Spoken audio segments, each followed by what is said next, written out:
Hai, bismillahirrahmanirrahim. Assalamualaikum warahmatullahi wabarakatuh dan selamat sejahtera. Okey, hari ni saya nak mulakan perbincangan kita ataupun berceritalah pembacaan kita tentang buku teks sains tahun 6 KSSR Semakan. Okey, buku ni saya baru je dapat, jadi barulah saya dapat buat dia punya video lah. Okey, jadi untuk sesiapa yang tahun 6 bermula tahun 2022, okey, di semester pertama ini, bolehlah kita dengar sama-sama dan buka buku sama-sama. Kita tengok sama-sama buku ni dan baca bersama-sama. Okey, ini mungkin memudahkan anda dari segi untuk membaca buku teks sekiranya anda rasa malas nak baca ataupun anda memerlukan penerangan yang lebih baik. Jadi, video ini insya-Allah dapat membantu anda mendapatkan penerangan yang lebih baik berkenaan dengan apa yang anda baca di dalam buku teks. Okey, kita lihat buku teks sains tahun 6 Sekolah Kebangsaan. Okey, kita pergi terus kepada bab yang pertama. Okey, hari ini kita belajar bab yang pertama lah. Okey, muka surat pertama.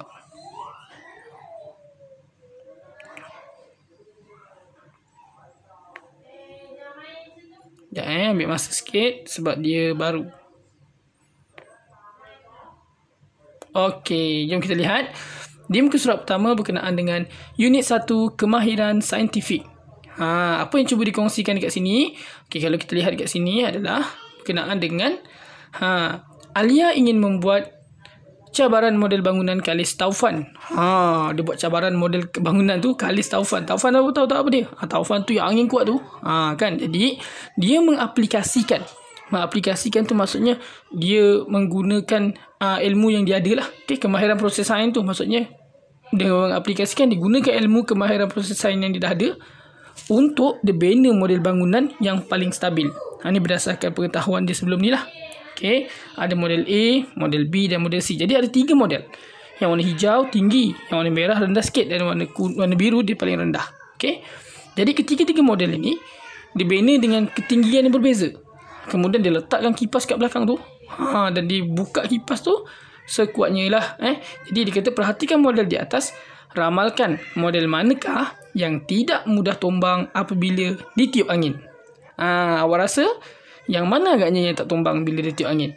Kemudian, apakah alasan kamu? Nampak tak dia kata kat situ? Perhatikan model di atas. Perhati tu sebenarnya kita dah membuat aktiviti ataupun kemahiran proses sains memerhati. Dan dia tanya lagi, ramalkan model manakah? Ramalkan, dia dah salah satu daripada kemahiran proses sains, meramalkan ataupun ramalan. Dan seterusnya, apakah alasan kamu? Alasan tu adalah sebab daripada pemerhatian yang kita nampak. Jadi alasan kita itu adalah inference. Okey. Jadi kat sini kalau kita tengok yang kat atas ni, perempuan ni cakap ketinggian tiang binaan ketiga-tiga model ini berbeza. Maksudnya tiga-tiga tiang tu berbeza, itu adalah pemboleh ubah yang dimanipulasikan. Kita tukar-tukar dia punya, kita ubah-ubah dia punya komponen tu, iaitu tinggi dia. Yang tetap dah tentulah dia punya saiz tapak dan dia punya saiz atap dia pun kena tetap. Okey, warna tu tak ada main peranan sangat lah. Jadi, dan yang bergerak balas adalah masa untuk model itu tumbang. Jadi kalau kita perhatikan dekat sini, rasa-rasa mana satu yang akan tumbang dulu? Mungkin model hijau lah kan, dia akan tumbang dulu kan. Sebab dia paling tinggi. Kemudian model merah dan akhir sekali model biru. Okey, itu adalah ramalan saya. Anda macam mana? Okey, jom kita masuk kepada yang pertama, kemahiran proses sains. Okey, tahukah kamu bahawa kemahiran proses sains dapat membantu kita menyelesaikan masalah secara sistematik? Saintifik pula, sistematik. Okey, sistematik tu macam mana? Maksudnya ada sistem lah, satu demi satu. Okey. Adakah kamu masih ingat akan kemahiran proses sains yang telah kamu pelajari? Ingat tak lagi? Kita ada banyak kita belajar kan?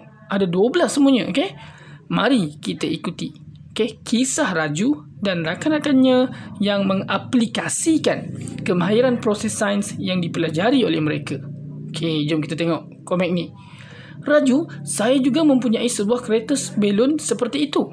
Raju tu tunjuk kereta belon dekat kat kawan dia. Dia kata, oh, jika begitu, mari kita bertanding untuk melihat kereta belon siapa yang dapat bergerak paling jauh.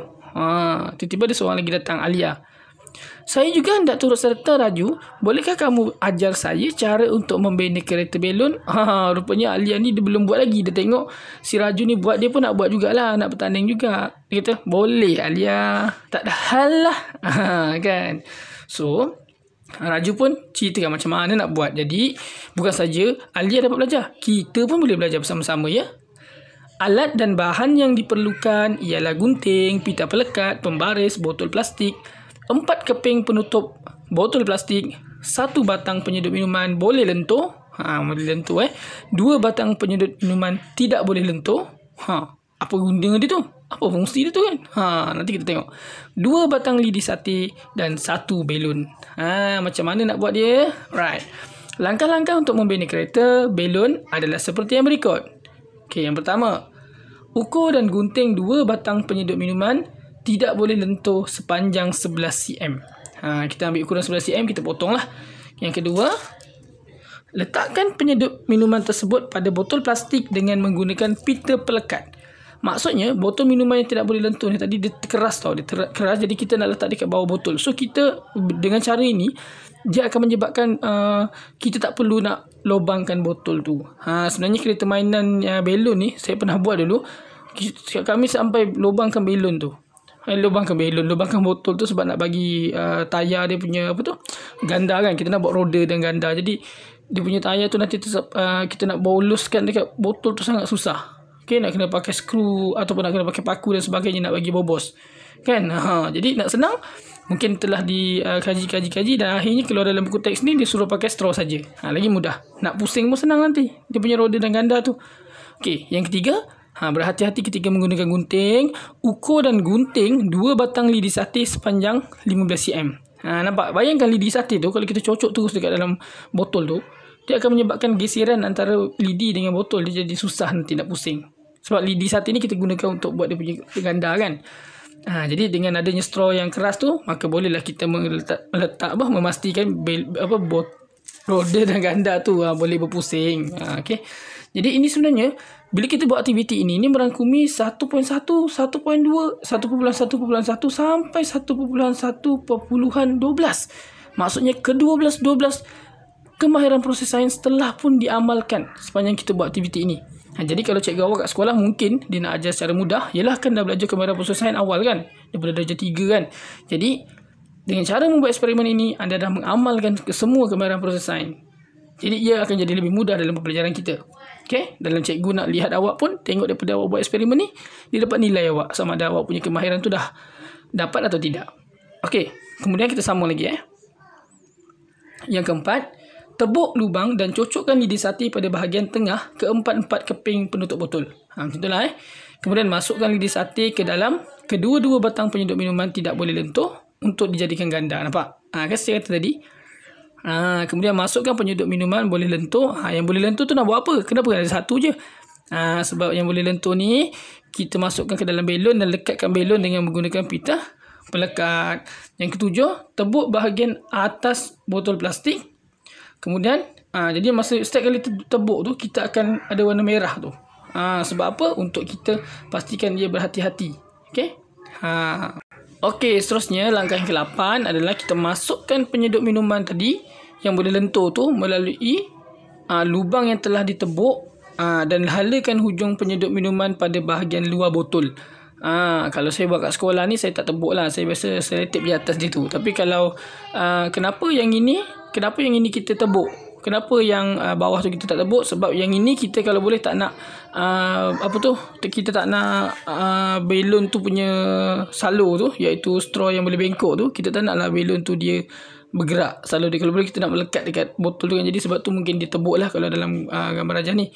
Jadi dia tebuk supaya dapat lihat macam exhaust dia lah, seolah-olah ada exhaust dah boleh keluar dekat belakang kereta belon ni nanti. Okay, kalau saya letak atas je, boleh juga. Tapi sebenarnya mungkin cara ni lebih melekatkan belon tu dengan botol tu dengan straw. Jadi dia mungkin lebih kuat lah. Boleh buat cara ni, tak ada masalah. Okay, kemudian bila kita dah masukkan dalam bekas tu, lekatkan bahagian hujung penyedut minuman yang telah dihalakan pada bahagian luar botol tu dengan pita pelekat. Betul lah Jadi dia dah lekatkan 2 kali. Satu dia lekatkan kat belon tu, dekat bahagian yang boleh lentur tu. Kemudian dilekatkan juga dekat hujung. Okey. Kalau saya buat kat sekolah dengan murid-murid, memang saya tak suka sangat tepuk sebab saya tak nak benda tu membahayakan mereka lah. Tapi ini bergantung pada cikgu awak kalau kat sekolah nanti dia suruh buat macam mana. Okey. Okey, jadi kita tengok akhirnya botol yang telah siap dibina. Inilah contohnya. Okey, jadi kereta belon kita telah siap. Mari kita uji kereta belon ini. Adakah saiz belon mempengaruhi jarak pergerakan kereta belon? Dia kata kereta ni dah siap. Okey, mari kita uji kereta belon ni. Dia kata, jadi dia kata adakah saiz belon? Maksudnya kalau kita tiup lagi besar, adakah makin jauh botol tu? Jadi kita boleh buat kajian dengan cara kita cubalah tiup belon tu mengikut saiz, mula kecil makin besar kan. Dan juga selepas awak buat eksperimen ni, awak boleh buat pertandingan dengan kawan-kawan, siapa lagi jauh jarak, siapa lagi cepat sampai ke destinasi. Okey. Tapi yang paling penting sekali, pastikan kereta ni kalau nak jalan, awak pastikan dia punya alignment tak lari. Sekejap lagi kalau saya buat, dia biasa anak murid saya buat, kadang ke tepi, ke kiri, ke kanan, ke belakang pun ada. Okey, jadi macam-macam lah. Awak dapat tengok nanti hasil dia. Alright. Jadi sebelum menguji kereta belon, Raju dan rakan-rakannya membincangkan faktor-faktor yang mempengaruhi jarak pergerakan kereta belon. Jadi sekarang ni dia nak tengok, dia kata tadi dia cuba kan, dia kata adakah saiz belon mempengaruhi jarak pergerakan kereta belon. Maksudnya dia punya penyataan masalah tu, saiz belon ni mempengaruhi ke tidak. Jadi dia pun kata apa benda yang boleh menyebabkan kereta belon ni bergerak jauh kan. Itulah namanya dia berbincang untuk mengetahui faktor-faktor yang mempengaruhi. Jadi masa awak buat kereta ni, masa mereka berbincang ni, mereka sedang berkomunikasi. Tadi mereka menyatakan pernyataan kan. Berkomunikasi juga adalah salah satu daripada kemarahan proses sains. Jadi kita, kawan-kawan, mari kita jadikan saiz belon yang berbeza-beza dalam eksperimen ini. Baiklah, kita tetapkan bentuk, saiz dan jisim kereta belon. Dia kata, jika begitu, kita akan dapat lihat jarak pergerakan kereta belon. Maksudnya, dalam dia punya eksperimen ni, dia nak melihat adakah saiz belon tu berbeza menyebabkan jarak tu berbeza. Adakah saiz belon tu lagi besar, lagi jauh dia boleh pergi. Jadi bila dia nak tahu pasal saiz belon, yang lain semua kena sama. Raju ke perempuan siapa nama dia, Alia ke dan sebagainya, dan kawan dia seorang tu, tiga-tiga tu kena buat kereta yang sama, saiz yang sama, jisim yang sama, semua kena sama lah. Senang kata semua kena sama lah. Jisim, saiz dia, bentuk dia kena sama. Sebab kalau tak sama nanti mengelak lah kan. Awak nak tiup belon lagi besar, lagi jauh, tapi belon pula, tapi kereta pula satu kecil satu besar, tak jadilah eksperimen tu, tak valid. Jadi kita kena samakan yang lain. Bila kita samakan yang lain, yang kita samakan tu adalah pemboleh ubah dimalarkan. Yang kita nak ubah tadi tu, saiz belon tu adalah pemboleh ubah dimanipulasikan. Dan maka si Rajun cakap, jika begitu kita akan dapat lihat jarak pergerakan kereta belon. Maksudnya bila kita tetapkan satu, kita tetapkan semua satu, jika kita ubah, kita barulah kita dapat baca jarak pergerakan kereta belon. Maksudnya yang disebut tu adalah pemboleh ubah yang bergerak balas, iaitu yang kita nak catatkan nanti. Jadi sebenarnya mereka sedang membuat menentukan pemboleh ubah ataupun mengawal pemboleh ubah lah. Dia kawal lah yang mana kena tetapkan, yang mana boleh tukar-tukar, yang mana kita nak catatkan. Alright. Kemudian kita pergi satu lagi. Apakah ciri sepunya bagi kereta belon yang telah dibina? Ciri sepunya tu maksudnya apa yang sama, yang dimalarkan tadi lah. Ini semua cerita tentang kemahiran proses sains mengawal pemboleh ubah. Kita gunakan jenis botol plastik yang sama. Oleh itu bentuk, saiz dan jisim kereta belon juga adalah sama. Maksudnya digunakan botol yang sama supaya semua sama. Kan? Jadi kalau botol yang sama, jadi berat dia pun sama, jisim dia pun sama, saiz sama, kan senang. Right, jadi dia kata, jom kita lihat. Jika saiz belon adalah besar, jarak pergerakan kereta belon adalah lebih jauh. Dia pun kata, belum lawan lagi ni. Belum lawan lagi. Dia cakap, saiz belon besar, mestilah lagi jauh. Dia kata gitu. Jadi bila dia cakap macam tu, itu adakah betul? Tak. Tapi, dia membuat hipotesis ataupun kesimpulan awal. Itu pun kemahiran proses sains. Hipotesis maksudnya dia kata semakin besar saiz belon dia, semakin jauh pergerakan dia. Adakah hipotesis ini betul? Kita belum tahu. Jadi sebab itu namanya hipotesis. Kalau ia ternyata benar, itu adalah kesimpulan. Jadi hipotesis ini boleh jadi kesimpulan jika masa eksperimen dijalankan keputusannya betul, seperti yang dikatakan. Jom kita lihat. Dia katakan, cikgu dia cakap, nyatakan kemahiran proses sains yang dibincangkan oleh mereka dalam situasi di atas. Jadi kalau perasan tadi pada awal cerita dia, saya dah menyatakan apakah kemahiran proses sains yang terlibat. Jadi kalau awak tengok video ni, kalau cikgu awak tanya, okey, untuk mengenal pasti pemuli ubah ni, awak dah boleh tengoklah video yang saya tengoklah yang saya sebut tadi daripada awal, apakah yang kemahiran proses sains, kemahiran proses sains yang terlibat sepanjang mereka berbual ni. Okey, saya dah sebut pun step 1. Kalau tak ingat, awak boleh tengok balik video ni dari awal. Okey, jadi guru boleh membimbing murid mengenal pasti pemuli ubah daripada langkah-langkah eksperimen. Langkah-langkah eksperimen pun tadi kena ada jugalah pemuli ubah yang dibincangkan. Jadi mungkin perbincangan saya kat sini tidak menyeluruh. Jadi awak boleh tambah lagi perbincangan ini dengan cikgu-cikgu awak supaya mungkin ada yang saya terlepas. Okey, alright. Jom kita lihat sambungan dia. Saya menjangkakan kereta belon Chua, apa nama dia Chua, okey, dapat bergerak paling jauh. Yang ni dia kata dia menjangkakan. Okey, tadi dia kata tadi ni dia buat kesimpulan awal, dia membuat hipotesis. Kan? Jadi yang ini dia menjangkakan adalah dia membuat ramalan, dia meramal. Kuasa mesti dia menang sebab dia paling besar. Dia kata kan. Jadi bila dia cakap macam tu, ini adalah meramal. Kemahiran proses sains meramal. Okey. Seterusnya, baiklah, mari kita mulakan uji kaji kita dan perhatikan jarak pergerakan kereta belon ini. Kita tak sabar dah. Betul ke? Jom kita mulakan. Okey, jadi mari kita mulakan perlumbaan kita.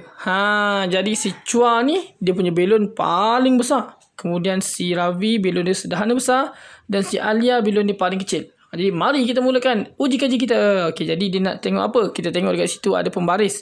Maksudnya kita nak lihat yang siapa paling jauh. Dia menang lah kan. Okey, mari kita pun mulakan eksperimen kita. Okey, selepas dia melepaskan belon itu, dia dapati bahawa belon warna kuning tu paling depan. Belon pula kereta mainan tu, kereta belon warna kuning tu paling depan, diikuti yang warna hijau, kemudian Alia punya kat belakang. Alia kata apa? Kita perlu mengukur jarak pergerakan kereta belon dengan menggunakan pembaris ini. Maksudnya dia mengukur menggunakan nombor. Itu pun salah satu kemahiran proses sains. Okey. Chua kata, ya Alia, jarak pergerakan kereta belon saya ialah 38 cm. Dia cakap macam tu kan. Maksudnya dia mengukur menggunakan nombor lah. Okey, jadi cikgu dia tanya, apakah kemahiran proses sains yang dikenal pasti dalam aktiviti di atas? Baru je saya sebut tadi. Kan? Alright, kemudian kita sambung lagi. Saya telah merekodkan semua ukuran jarak pergerakan kereta belon dalam jadual ni. Maksudnya dia merekodkan maklumat tu dalam jadual. Okey. Jadi dia kemudian lepas dia rekod dia buat apa? Dia tengok kat situ kereta belon dan jarak Chua paling jauh 38 yang warna kuning tadi. Kemudian Alia yang paling kecil tadi 12 cm dan Raju 30 cm. Okey, paling laju paling jauh sebenarnya kata Chua lah kan. Jadi mereka pun berbincang. Jarak pergerakan kereta belon saya adalah paling dekat. Mengapa? Chua kata, saya lihat saiz belon kamu sangat kecil kerana udara di dalamnya sangat sedikit. Ini menyebabkan jarak pergerakan kereta belon kamu adalah yang paling dekat. Chua kata sebab awak punya belon kecil lah. Sebab tu lah udara sikit. Jadi dia tolak sikit je lah, tak jauh. Kan? Kemudian dia kata, mari kita susun semula kereta mengikut urutan bermula dengan kereta belon yang paling bergerak yang paling jauh. Okey? Kereta belon Chua bergerak paling jauh diikuti kereta belon saya. Kereta belon Alia pula bergerak paling dekat. Maksudnya, apa yang mereka buat ni, mula-mula mereka ambil maklumat, data, kemudian mereka tafsir, berbincang, berkomunikasi dan akhirnya mereka menyusun semula mengikut mengikut jarak kan. Jadi ini adalah mentafsir data. Okey. Kalau saya ada kesilapan dalam pengumpulan maklumat KPS ni, anda jangan risau, anda boleh bincang dengan cikgu anda. Ini adalah kemahiran proses sains yang saya jumpa hasil daripada pembacaan saya lah. Jadi tak semestinya betul boleh tambah lagi dengan perbincangan dengan guru-guru anda. Okey, cikgu dia kata, berdasarkan aktiviti di atas, apakah kemahiran proses sains yang dilaksanakan? Baru saya sebut tadi, iaitu mentafsir data. Okey, kemudian dia kata lagi, sambung. Lihat Chua, saiz belon berubah semasa kereta belon bergerak. Ya Raju, saya dapati saiz belon kereta semakin mengecil. Okey, semakin mengecil apabila semakin lama kereta belon bergerak. Maksudnya, bila makin lama masa berlalu, saiz belon tu makin kecil. Ini boleh kita katakan sebagai menggunakan perhubungan ruang dan masa. Okey, ruang dan masa. Ini adalah kemahiran proses sains juga. Okey. Kemudian dia kata lagi, bagaimana kita hendak menentukan kereta belon yang paling laju? Pada pendapat saya, kereta belon yang bergerak paling laju ialah kereta belon yang dapat bergerak paling jauh. Tu. Kemudian oleh itu, kereta belon tersebut ialah pemenang. Maksudnya, Yang kawan ditanya tadi tu sebenarnya DSO ataupun definisi secara operasi. Berkenaan dengan apa maksudnya kereta paling laju tu. Bila kita tengok kereta ni tadi, kita tak dapat nak tengok laju tu macam mana. Laju tu sebenarnya daripada mana? Sebab kita tengok ada yang berhenti dekat, ada yang berhenti jauh kan. Jadi untuk eksperimen ini, Alia cakap, pada pendapat saya kereta belon yang paling bergerak paling laju ialah kereta belon yang bergerak paling jauh. Jadi maksudnya definisi secara operasi bagi kereta yang paling laju adalah kereta yang bergerak paling jauh. Tu, okey. Maksudnya kalau nak tahu kereta tu paling laju adalah yang paling jauh lah. Itulah cara kita nak mendefinisikan secara operasi. Okey, jadi contoh lain bagi mendefinisi secara operasi, contohnya bila kita tanam pokok lah. Kan kita nak tahu apakah maksud pertumbuhan pokok. Okey, pertumbuhan pokok. Jadi definisi secara operasi bagi pertumbuhan pokok adalah pertambahan bilangan daun ataupun pertambahan ketinggian pokok. Macam itulah. Okey, jadi bergantung pada eksperimen yang kita nak jalankan. Okey, jom kita lihat. Seterusnya, mari kita ulangi uji kaji ini dengan menggunakan kereta belon yang sama, tetapi jisim kereta belon hendaklah berbeza. Dia tukar pula, dia mengawal pun boleh ubah. Okey. Baiklah JC, saya jangka semakin ringan jisim kereta belon, semakin jauh jarak pergerakan kereta itu. Maksudnya, si Chuan ni kata, kalau kita tukar benda lain pula jadi pun boleh ubah dimanipulasi. Okey, maksudnya kita ubah daripada tadi saiz belon, kita ubah kepada jisim belon pula kan, jisim kereta belon tu pula kita tukar dia punya rangka kereta tu. Mungkin kita pakai botol 500 ml, 250 1500 ml dan sebagainya kan. Jadi dia kata semakin besar jisim dia ataupun semakin ringan jisim dia, semakin jauh pergerakan. Maksudnya lagi besar lagi lagi dekat jisim dia lah.